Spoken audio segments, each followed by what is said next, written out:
Morning students.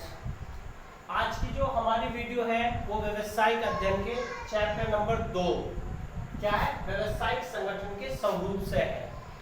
हमने इसमें पहले आपको पढ़ाया था एकांकी व्यापार या एकल स्वामित्व, उसके हमने अर्थ बताया, उसके लक्षण और गुण दोष बताया।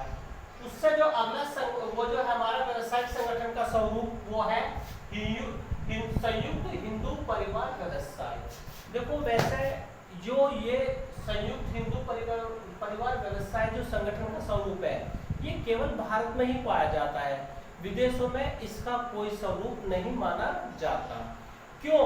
क्योंकि ये भारत में जो हिंदू परिवार के सदस्य थे वे पीढ़ी दर पीढ़ी इस व्यवसाय को चलाते रहते थे। जो इसका मुखिया होता था यानी इस परिवार का जो सबसे बड़ा मुखिया यानी लड़का होता था वो इस परिवार का सदस्य होता था। तो सबसे पहले तो हम इसका अर्थ पढ़ते हैं कि संयुक्त हिंदू परिवार का अर्थ क्या है। संयुक्त हिंदू परिवार व्यवसाय वह व्यवसाय होता है जो संयुक्त हिंदू परिवार के सदस्यों द्वारा चलाया जाता है। क्या बताया मैंने? संयुक्त हिंदू परिवार व्यवसाय वह व्यवसाय होता है जो संयुक्त हिंदू परिवार के सदस्यों द्वारा चलाया जाता है।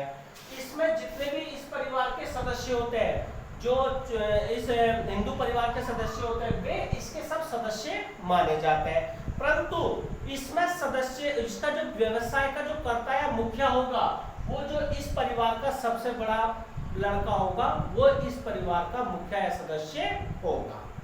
इससे आगे चलता है बेटा निर्माण। इस व्यवसाय का निर्माण देखो, इस व्यवसाय का पढ़ते हैं इस व्यवसाय का इसका जो है संयुक्त हिंदू परिवार के व्यवसाय के लक्षण में सबसे पहला पॉइंट है निर्माण। इसका निर्माण के बारे में हम विस्तार पूर्वक पढ़ते हैं।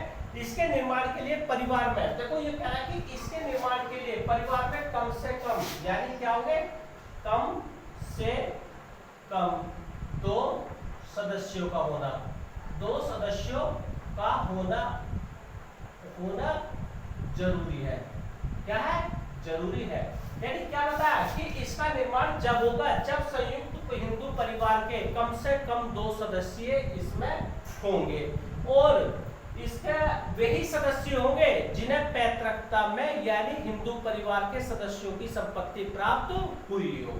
तो देखो इन्होंने क्या कहा है कि इसके निर्माण के लिए परिवार में कम से कम 2 सदस्यों का होना आवश्यक है। वह ये कह रहा है जिन्हें पैतृक संपत्ति विरासत में प्राप्त हुई हो उनका होना आवश्यक है। जन्म लेते ही देखो इसका निर्माण में जन्म लेते हिंदू परिवार सदस्य में किसी व्यक्ति का किसी बच्चे का जन्म लेते ही वह बच्चा इस परिवार का सदस्य बन जाता है। और इसका जो कानून है वो हिंदू संयुक्त कानून वो है 1956। कितना है? 1956 के तहत 1956 के तहत इसके रूल रेगुलेशन चलते हैं। संयुक्त मैंने बताया बेटा हिंदू उत्तराधिकारी अधिनियम 1956 के तहत इसमें नियम का कानून लागू होते हैं। दूसरा है बेटा इसका दायित्व। दायित्व बोलते हैं बेटा लायबिलिटीज। क्या है? लायबिलिटीज। लायबिलिटीज बोलते हैं जो इसका कर्जा देना होता है। यानी संयुक्त हिंदू व्यवसाय की जो दायित्व होता है, जो मुखिया होता है उसका दायित्व असीमित होता है और सभी सदस्यों का दायित्व क्या होता है? सीमित होता है। क्या बताया मैंने? जो इस व्यापार को चला रहा है उसका तो दायित्व यानी मुखिया या कर्ता उसका दायित्व क्या होता है? असीमित होता है और सभी सदस्यों का दायित्व जो होता है वो सीमित होता है। अब आता है इसमें नियंत्रण, कंट्रोल। इस व्यवसाय पर जो नियंत्रण होता है वो किसका होता है? वो होता है कर्ता या मुखिया का। किसका होता है? मुखिया या कर्ता का। यानी इस हिंदू व्यवसाय पर जो नियंत्रण होता है, जो इस व्यवसाय का मुखिया या कर्ता होता है उसका इस व्यवसाय पर नियंत्रण होता है। आगे है निरंतरता। देखो ये व्यवसाय यानी हिंदू व्यवसाय जो लगातार चलता रहता है। किसी कर्ता की यदि किसी कारण कर्ता की मृत्यु हो जाती है, यदि किसी कारण कर्ता की मृत्यु हो जाती है तो मृत्यु हो जाने के बाद उसके जो निचले यानी मुखिया जो पहले बड़ा था उससे जो छोटा सदस्य होता है वो इस बिजनेस को चलाने लगता है। यानी क्या है? बिजनेस जो निरंतर चलता रहता है। नाबालिग सदस्य इस व्यवसाय में जन्म लेते ही क्या बताया हमने, इस व्यवसाय में जन्म लेते ही इस व्यवसाय का वो सदस्य बच्चा बन जाता है। तो ये कह रहा है बेटा इसमें कि नाबालिग भी व्यवसाय सदस्य बन सकता है, क्योंकि व्यवसाय में व्यक्ति जन्म लेते ही इस व्यवसाय का सदस्य बन जाता है। तो क्या बताया हमने, एक बार फिर देख लेते हैं बेटा। हमने बताया ये संयुक्त हिंदू परिवार व्यवसाय जो है सिर्फ भारत में पाया जाता है, ये विदेशों में इस व्यवसाय का कोई रोल नहीं है, ये विदेशों में नहीं होता। संयुक्त हिंदू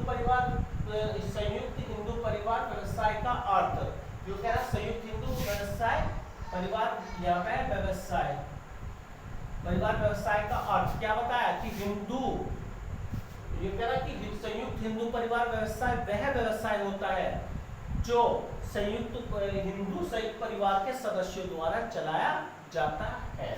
मैंने बताया था इसके लक्षण में सबसे पहले निर्माण, इसका कम से कम 2 सदस्य होना जरूरी है, वे इसको निर्माण कर सकते हैं।